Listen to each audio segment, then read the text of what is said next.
Beat the Spiral Abyss by using these 5 tricks and get more awesome rewards in Genshin Impact. The first thing you need to do is to understand that each floor of the Spiral Abyss works like a puzzle. In order to solve it, you will need to use various different characters, even if they haven't been upgraded at all. Before you attempt to do any floor, always click on the chamber and check for the monsters you'll be facing. A lot of the monsters have weaknesses, which can be abused by using a character with the right element. For example, Electro Slimes will ignore all the elemental damage from heroes like Fischl or Razor, but characters like Kaya or Chongyun can counter these slimes with their ice attacks. Any team you will build, it will always need to have at least one good physical damage dealer, and the rest of the characters will be used for either utility or elemental reactions. And because starting from floor 5 you will need to build 2 of these teams, both of them will need to follow the same team building logic. And you don't need to invest your resources into 8 characters, but instead have at least 2 main damage dealers, while the rest of the bunch can be as low as level 1. And when you're using any characters you haven't upgraded, you can help them survive from getting one-shotted by giving them artifacts which increase health.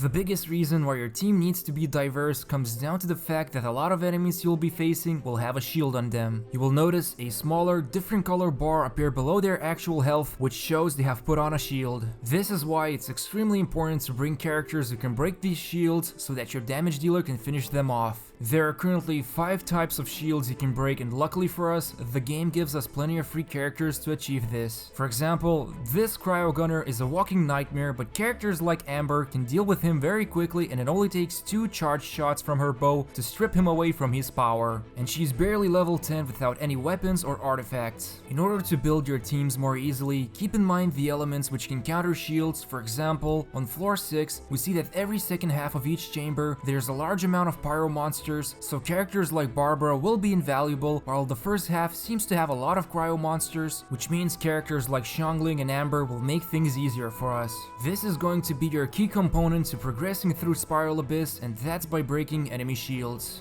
The final piece of the puzzle in team building is going to be a healer. While it's true that your gear and the ability to dodge heavily determines how far you can advance in Spiral Abyss, you can always correct your mistakes with a healer or 2. Having a healer helps a lot, especially if it's characters like Barbara or Noelle who are able to break enemy shields. And what's even better, since Barbara's healing scales off health, while Noelle's is based on defense, both of these can come from artifacts as main stats, and you won't be using them on your main damage dealer, so they can be easily transferred over to your healers instead, even if they haven't been upgraded at all. Healers become even more critical after the 8th floor of the Spiral Abyss, so investing into at least one of them will give you a better advantage in the future.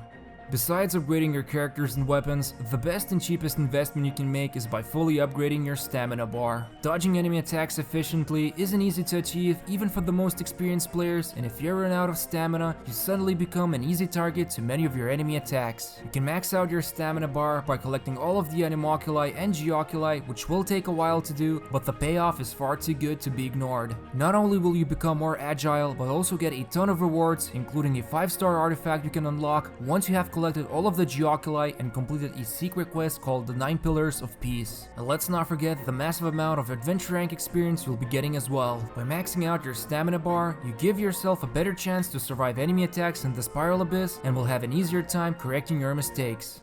The final and probably the most important role in the Spiral Abyss is the leyline disorder. Some of these disorders will even have an influence on your team building. For example, the first 4 floors give a significant boost to your certain element heroes, making it especially important to bring them if you want to succeed early. There are of course more trickier disorders. For example, on the 8th floor, your characters become more stronger the lower their health is. So if you want to complete the challenges more quickly, you will need to keep your characters on low health, which ends up as a high risk, high reward outcome. This also means healing yourself could also stop you from getting more stars. On the other hand, on the 5th floor, the more health you have, the more benefits you get, so now healers become extremely important at keeping your characters at full health. You always need to keep in mind these disorders, as they can have an impact on your team building or even force you to use different strategies. In short, your team building heavily depends on the enemies you'll be facing, as you will need to break their shields, even if it means using characters who haven't been upgraded at all. And in order to survive, you will need to bring healers and upgrade your stamina bar as well. Finally, the leyline disorder should give you an idea on how to get more stars from each floor. Enjoyed the video? Make sure to subscribe to our channel, hit the bell icon, and gently press the like button. Don't forget to check out our other Genshin Impact guides or visit us at gachagamer.com.